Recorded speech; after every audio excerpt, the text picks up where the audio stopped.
주제는 묵은 누룩과 악한 누룩이라는 제목인데요. 몇 주 전에 고린도전서를 이렇게 쭉 읽어보면서 묵은 누룩이라는 단어가 이렇게 탁 마음속에 들어왔습니다. 그래서 이게 발제를 해야겠구나 생각을 했고, 그러면서 누룩에 대해서 관심을 가지고 들여다보니까 재밌는 사실들이 꽤 있더라고요. 그래서 그런 부분을 좀 공유하고, 오늘 또 하나님께서 각자에게 필요한 말씀, 지혜를 주시기를 바라면서 기도하면서 시작하도록 하겠습니다. 요즘 경제가 어렵죠. 그래서 기업의 어려움은 우리가 경기 순환적인 위기가 아닌 구조적인 변화에서 오는 위기일 수 있다고 생각합니다. 물론 우리 경제가 어려워요. 그렇지만 하반기에는 좀 많이 개선될 걸로 보고 향후 2년간은 그래도 괜찮다 이렇게 예측이 되고 있습니다. 그래 봐야 GDP 성장률 1% 전후이기 때문에 큰 성장을 기대하기는 어렵습니다. 그러기 때문에 우리는 인공지능이나 로봇에 의해서 어떤 일하는 방식, 어떤 산업구조의 변화 이런 걸 잘 따라가야 할 것 같고, 또 알다시피 보호무역주의 때문에 우리 생존 기반은 상당히 어려울 걸로 보여집니다. 그래서 우리는 우리의 과거의 방식을 벗어나서 처절한 혁신과 변화를 통해서 지금의 생존 위기를 극복할 필요가 있다고 생각합니다. 그래서 오늘은 조직 전체의 생존 가능성을 갉아먹는 암적 요소들을 제거하고, 조직의 진정한 변화는 내부의 묵은 것과 악한 것을 제거함으로써 궁극적인 변화를 시작을 해야 한다고 생각합니다. 그래서 오늘 토론의 주제는 킹덤 컴퍼니 경영자로서 내 안의 묵은 누룩과 악한 누룩은 무엇인가, 또 현재 각자 회사가 버려야 할 묵은 누룩과 악한 누룩은 무엇인가 하는 두 가지 질문에 대해서 CEO로서의 개인과 또 회사의 조직의 관점에서 깊이 생각해보는 시간이 되었으면 합니다. 오늘 말씀을 같이 짧으니까 봉독하도록 하겠습니다. 시작.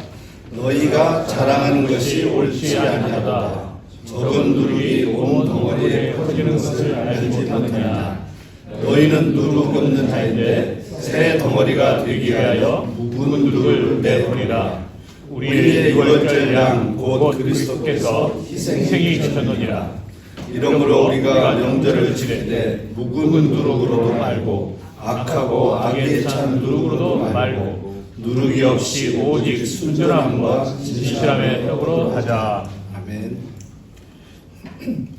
자, 시작하기 전에 성경 말씀을 좀 생각을 해보면, 오늘 말씀의 배경은 사도 바울이 고린도 교회의 소식을 들어요. 거기에 음행이 있다는 말인데, 음행도 무슨 음행이냐면 그 아버지의 아내를 취하였다. 그러면 잘 보면 어머니죠. 근데 어머니는 아니고 계모를 이렇게 취해서 결혼한 사건이 발생을 하게 됩니다. 그런데 고린도 교회는 아무런 조치도 취하지 않았어요. 그러자 사도 바울이 이것을 듣고 질책을 하는, 너희가 교만하다. 어떻게 해서 이런 것들을 통한하지 여기지도 않고 그 일을 행한 자도 왜 쫓아내지 않고 있느냐라고 이렇게 질책을 하면서 바울이 바로 처리를 하죠. 예수 그리스도의 능력으로 이 사람을 사탄에 내어줬다고 얘기를 합니다.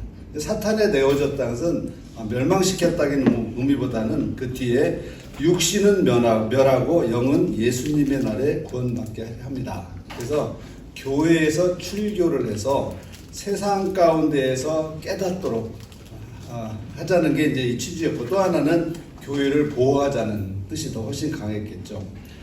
그래서 그 뒤에 오늘 말씀이 나오는 거예요. 너희가 자랑하는 것이 옳지 않도다. 근데 왜 이 사람들이 잘못되는 것도 뭔가를 자랑스럽게 생각했을까요? 그러니까 음행한 자를 교회가 사랑이라는 이름으로 포용하고 있는 걸 자랑스럽게 생각하는 거예요. 그러니까 아주 잘못된 관념이죠. 그래서 그 죄악을 사랑으로 포용하는 것, 이것들이 영적으로 무감각한 그런 현실이 고린도 교회에 있었습니다. 우리 기업 내에서도 작은 부패나 이 악을 우리가 사랑이라는 이름으로 포용하고 감싸는 것은 어찌 보면 위험한 방관이라고 얘기를 할 수가 있겠습니다. 그 다음에 나온 말씀이 적은 누룩이 온덩어리에 퍼진다. 사소한 잘못이나 죄를 방치하면 이것들이 전체에 확산된다는 문제를 지적하고 있고, 묵은 누룩을 내버리라. 결국은 옛것, 버려야 할 것, 우리가 가지고 있는 타성이나 형식주의, 매너리즘, 나의 고집, 죄에 대한 습관 이런 잘못된 것들을 버려야 한다는 말씀이고, 그 다음에 악하고 악에 찬 누룩도 안 된다 이렇게 얘기를 했죠. 그래서 고의적이거나 악의적이거나 불법적인 생각과 행동 이런 것들을 뜻한다고 볼 수 있습니다.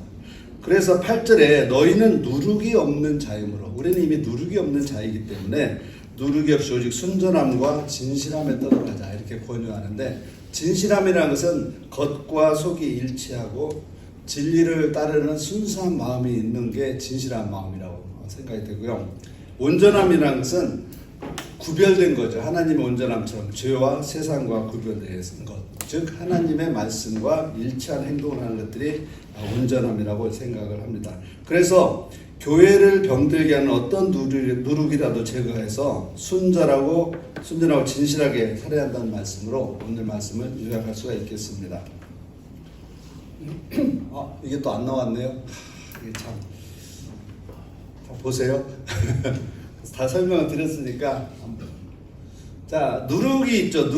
누룩은 가루잖아요. 가루인데 눈에 보이지 않는 미생물의 조합이고, 이 미생물들이 서로 협업과 상생을 하면서 작용을 하는데, 그 곰팡이와 효모와 세균에라는 세 가지의 생명체들이 이렇게 누룩에 섞여 있다고 합니다.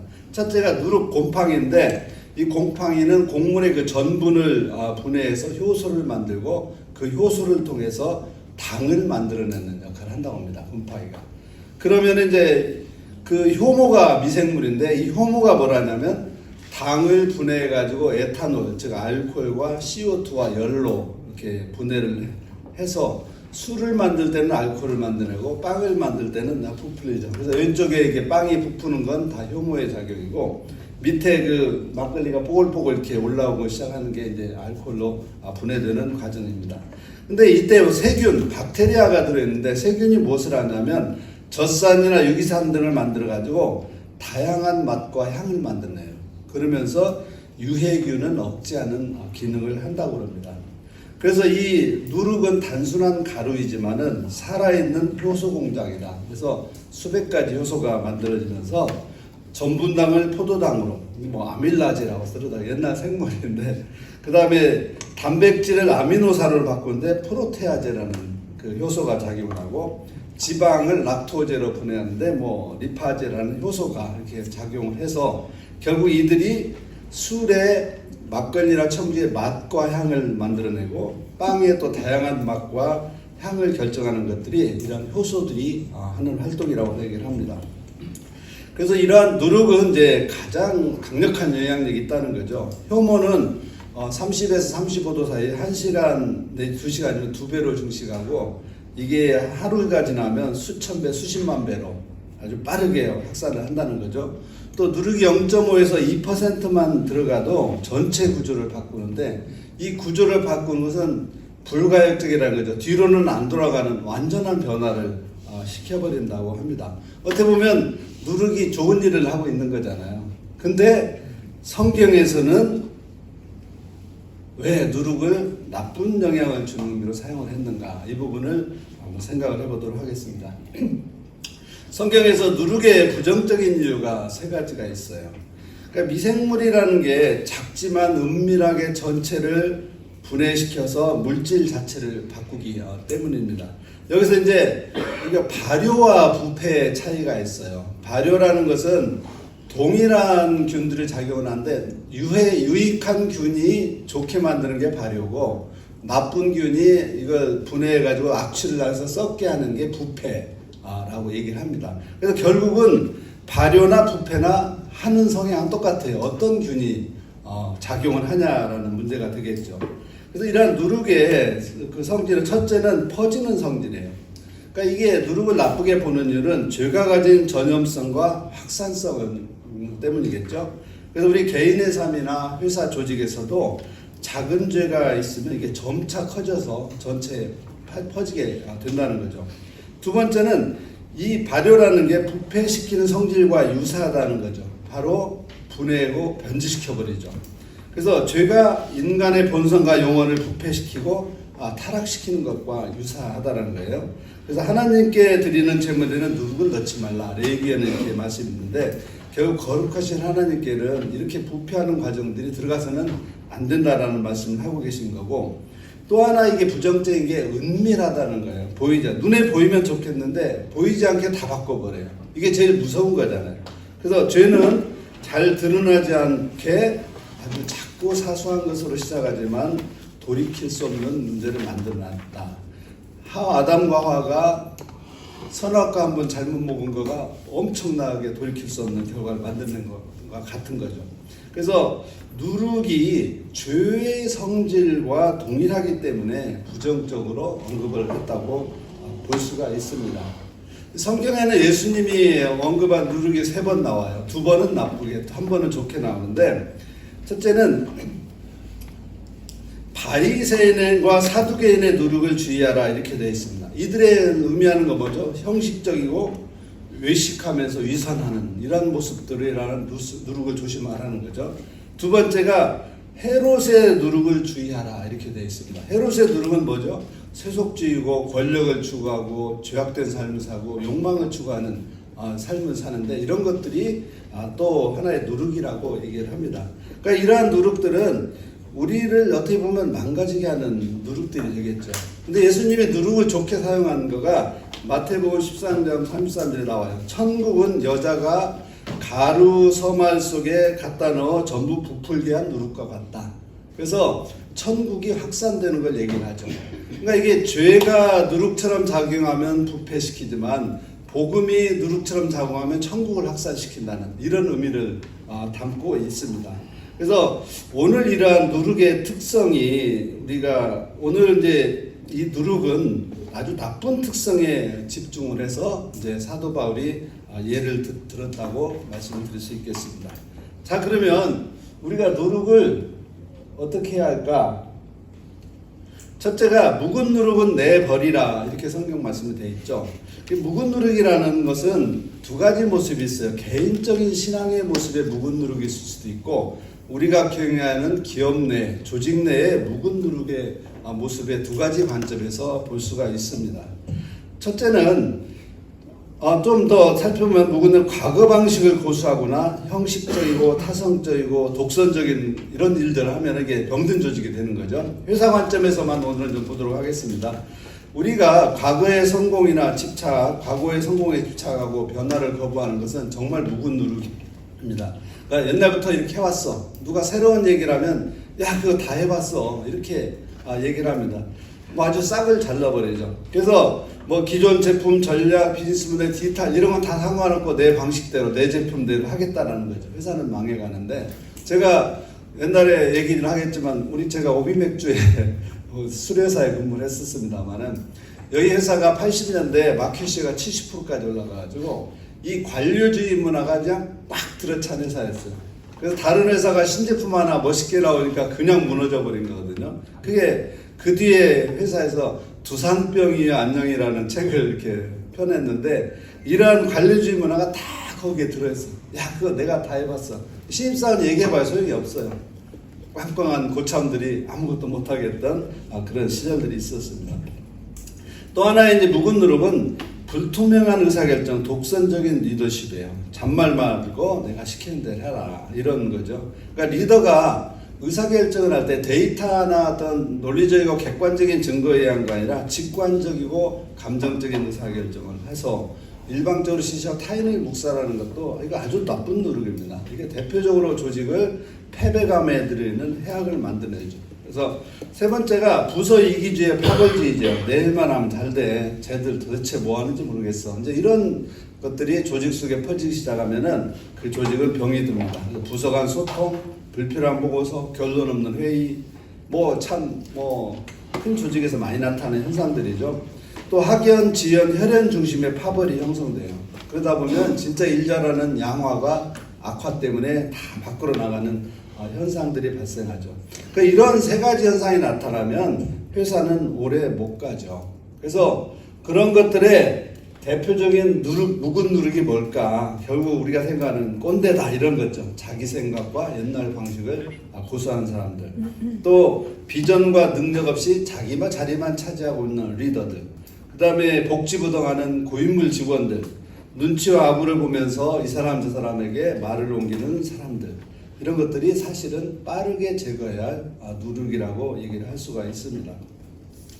두 번째는 악한 누룩을 내버려야 한다는 겁니다. 악한 누룩이라는 것은 법이나 원칙을 무시하는 거죠. 그 다음에 비윤리적인 행위를 하고, 또 하나는 회사가 아니라 개인의 이익을 추구하고 권한을 남용하는 이런 사람들은 회사를 망하게 하는 사람들입니다. 그래서 첫째가 이게 부패와 비리, 부정직한 경영이라고 볼 수가 있어요. 허위 보고한다든지 데이터와 정보를 조작한다든지 실수를 은폐하고 잘못은 다 남 탓. 남이 잘한 것도 내가 잘했다고 보고하고 이런 것들이 사실은 악한 누룩이죠. 또 회계부정이나 허위 광고, 과장 광고, 불공정한 계약, 기술을 탈취한다든지 회사의 자금이나 예산을 목적에 다르게 유용하고 이런 것들은 사실은 악한 누룩이라고 볼 수가 있습니다.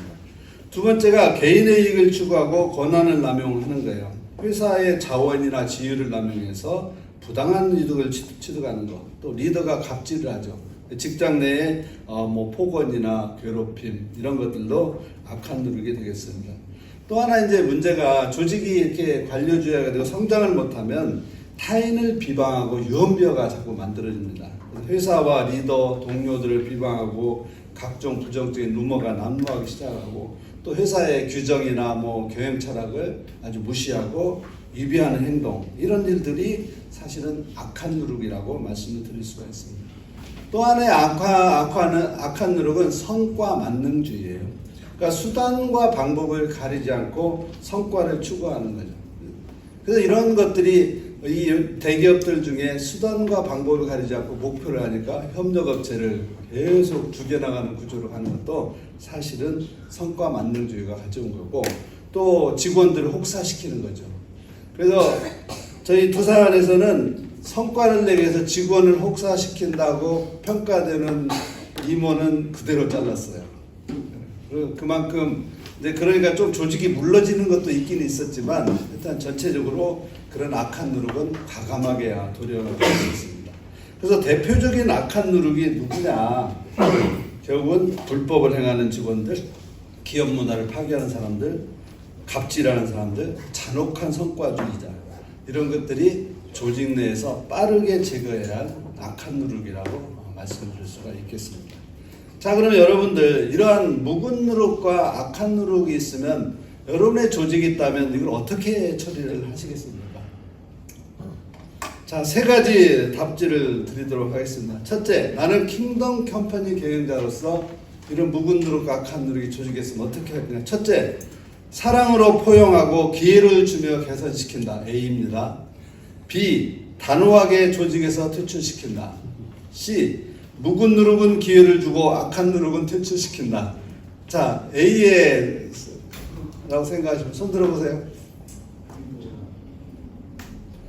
B. C. 그럴 줄 알았어요. 이게 함정이에요. 함정은 아니고 이제 상황마다 다르겠죠. 그래서 우리가 정말 그래서 원 스트라이크 아웃제도 좋고 쓰리 스트라이크 아웃제도 좋지만 분명한 것은 한 번의 기회를 주고 정확하게 설명해주고 고쳐지지 않을 때는 행동을 해야 한다는 거죠. 그래서 사람들이 조직에서 왜 저 사람이 나가게 될까, 저렇게 됐을까 해서 다 알 수 있는 분명한 명분과 이유가 만들어진 다음에 처리를 하는 게 바람직하다 이렇게 말씀드리고 싶고, 자, 그러면 우리는 어떠한 경영을 해야 하는가? 바로 누룩 없는 순전하고 진실한 경영을 해야 하는데요. 우리 킹덤 컴퍼니잖아요. 하나님의 기업. 오늘 말씀 중에서도 6월절 그리스도의 양의 그리스도의 희생으로 되었다. 결국은 예수님의 피로 씻겨진 순전하고 진실한 기업이 우리가 하는 기업들이라는 거죠. 그러면 순전함이라는 건 뭘까? 조직을 병들게 하는 불순물이 제거된 조직이겠죠. 그래서 기업 가치의 창출이라는 본질에 집중할 수 있는 게 순전한 기업이라고 볼 수 있는데요. 자신의 문제를 파악해서 근본적으로 구조적으로 변화를 추구를 해나갈 수 있는 기업이에요. 그래서 이러한 기업들은 우리 핵심 가치 얘기했죠. 기업의 탁월성과 영속성을 만들어낼 수가 있어야 하는 거죠. 그러기 위해서는 우리의 제품, 사업에 대해서 원점에서 재검토하고 시장과 고객이 어떻게 변하고 있는지를 그 다음에 나의 역량을 점검을 해서 제품과 사업 구조를 꾸준하게 재편을 해나가야 한다는 겁니다. 또 요즘 인공지능 로봇 등 신기술을 학습하고 도입해서 원가나 생산성 향상하고 비즈니스 모델의 혁신한 작업들이 계속 진행돼야 우리가 순전한 조직을 이룰 수가 있고 일하는 방식, 기업 문화, 경영 방식을 업그레이드해서 최고의 효율성을 추구하는 것들이 우리 킹덤 컴퍼니가 지향해야 할 모습이라고 말씀드릴 수 있겠습니다. 두 번째는 진실함이에요. 정직하고 법과 원칙을 준수하면서 신뢰받는 기업이 되는 거죠. 그래서 우리가 투명성을 최우선 가치로 경영을 합니다. 거짓 없이 투명하게 정직하게 소통하고 법과 원칙을 준수하는 거죠. 두 번째는 불법, 편법, 비윤리적인 행위 이런 것들에서는 제로 톨러런스, 조직 내에 무관용의 원칙을 해야 돼요. 그래서 저희 두산 같은 경우는 거짓말하면 그거는 없어요. 딱 한 번 거짓말해서 나가야 돼요. 무관용의 원칙을 적용하고 있기 때문에 이런 엄격한 룰들이 회사 내에 있어야 한다는 거죠. 그 다음에 직원을 또 뭐 예를 들어서 성적인 문제가 발생했다. 이건 전 무관용이에요. 그냥 뭐 회사를 그만둬야 하는 겁니다. 근데 직원을 존중해야겠죠. 그 다음에 고객에 대해서 진정성을 가지고 대해야 합니다. 어떤 문제가 생겼을 때 하자에 대해서 숨김없이 소통을 하고 해결해 나가는 방식들이 진실한 기업이고 우리 핵심 가치의 기업의 윤리성과 영소성을 담보하는 방법이 바로 진실함이라고 보여집니다. 우리 기업들은 사실 한 자리에 머무를 수가 없어요. 시대 환경이 변하고 기술이 바뀌고 고객이 모두 변하고 있는데 내가 과거에만 머물러 있다면 그게 바로 무분누르의 모습이고 또 이 시대가 요구하는 정직과 투명성을 거슬린다면 그게 아주 악한 누룩이라고 볼 수가 있습니다. 이런 모습들을 제거할 때 우리가 순전하고 진실한 기업이 될 수가 있겠죠. 여러분 실리콘투라는 회사를 아십니까? 모르세요? 네, 심각합니다. 실리콘투는 무슨 회사처럼 보이세요? 실리콘. 화장품 회사예요. 근데 실리콘으로 보면 반도체 회사처럼 보이죠. 실제 반도체 회사로 시작을 한 회사입니다. 이 기업은 그 김성년 대표라는 분이 1972년생인데 넘버원 월드와이드 K-뷰티 역직구 플랫폼이라고 얘기를 해서 이 플랫폼을 가지고 있고 전 세계 150개국에 우리나라 화장품 브랜드를 넣어가지고 유통하는 유통회사예요. 브랜드가 지금 250개 들어가 있고 품목수가 14,000개 그리고 바이어들이 거의 100만 명 이상의 바이어들이 이 플랫폼에 들어와서 제품을 주문하고 해나가고 있습니다. 그래서 여기 들어오면 재고량을 바이어들이 금방 알아가지고 주문하는데 전 세계 물류망을 구축을 해가지고 빠르게 유통을 하고 있어요. 현재 매출이 1조가 됐어요. 2022년도에 1,650억인데 연평균 80% 이상 성장, 6배를 성장을 했고요. 3년 만에 영업이익이 2천억, 20%가 넘어요. 100억 하던 영업이익이 3년 만에 20배 성장했고 현재 시가총액이 3.5조, 주가가 작년 1월에 10,000원 하던 게 지금 59,000원 하고 주식시장에서는 아주 핫한 주식입니다. 그래서 실리콘투라는 이런 기업이 있는데 이 기업은 2001년도에 반도체 해외 유통으로 시작을 했고 이 대표가 기륭전자에 다녔었는데 우리나라의 D램을 해외에 팔았어요. 그 당시에는 뭐냐면은 뭐 이동전화 해야죠. MP3 플레이어도 있죠. 게임기 그래서 사용하는 데가 많았는데 아이폰이 나오면서 싹 사라져 버렸어요. 그래서 이분이 뭐라 하냐면 누가 내 치즈를 옮겼을까? 이 책 있죠. 네. 그것처럼 자기의 치즈가 다 사라져 버린 상황이 됐어요. 그래서 이제 망원생에서 어떤 사업을 할까? 봤더니 사람들이 일상적에서 쓰는 것들이 사업이 좋더라 해서 화장품을 좀 해봐야겠다 생각을 했는데 화장품의 해외 유통이나 반도체 해외 유통이나 본질이 똑같더라는 거예요. 근데 자기는 반도체유의 핵심 역량을 가지고 있었기 때문에 반도체 대신 우리나라의 영세한 브랜드들을 가져다가 해외에 파는 일을 한 거예요. 그러니까 자기의 핵심 역량을 살려서 업을 바꿔버린 거죠. 그렇게 해서 플랫폼 이제 반도체 그 시스템 IT 시스템을 수요 예측도 하고 트레이딩도 하고 주문 결제 배송 이런 걸 다 만들어서 껴넣기 시작하니까 이게 아주 엄청난 플랫폼이 돼서 지금 뭐 비약적으로 성장을 하고 있어요. 그래서 우리가 반도체만 해서 반도체만 하는 게 아니라 치즈가 옮겨졌으니까 이 산업구조, 사업구조를 완전히 바꿔야 하는 거죠. 그래서 나의 핵심 역량이 뭔가, 지금 고객들은 뭘 하는가, 이런 부분들을 항상 우리가 눈을 뜨고 보면서 어떻게 변화를 해나갈 건가를 항상 해야 할 일들이 우리 기업가 CEO들이 할 일이 아닌가 생각이 됩니다. 그래서 이분이 그러죠. 누가 내 치즈를 옮겼을까? 그래서 우리는 묵은 누룩을 버리고 과감하고 빠르게 변신하는 그런 사회를 보여주는데 상당히 감동적입니다. 사실 이렇게 보면. 그래서 이분 하나를 통해서 정말 K-뷰티가 세계에 전파되는 유통의 플랫폼으로서 엄청난 성장을 구가하고 있습니다. 여러분들도 사업의 성장이 멈춰 있다면 우리 사업의 본질, 나의 핵심 역량을 다시 한번 점검하면서 변신할 수 있는 방향을 찾아보면 어떨까 해서 이 사례를 말씀드립니다. 자, 오늘 토론 주제는 킹덤컴의 경영자로서 내 안의 묵은 누룩과 악한 누룩은 무엇인가? 현재 각자 회사가 벌여야 할 묵은 누룩과 악한 누룩은 무엇인가? 이거에 대해서 토론을 하도록 하는데 오늘은 20분만 하도록 하겠습니다. 아까 시간을 쓰셨으니까 55분까지 토론하겠습니다. 조장님 리더에 진행해 주시면 감사하겠습니다.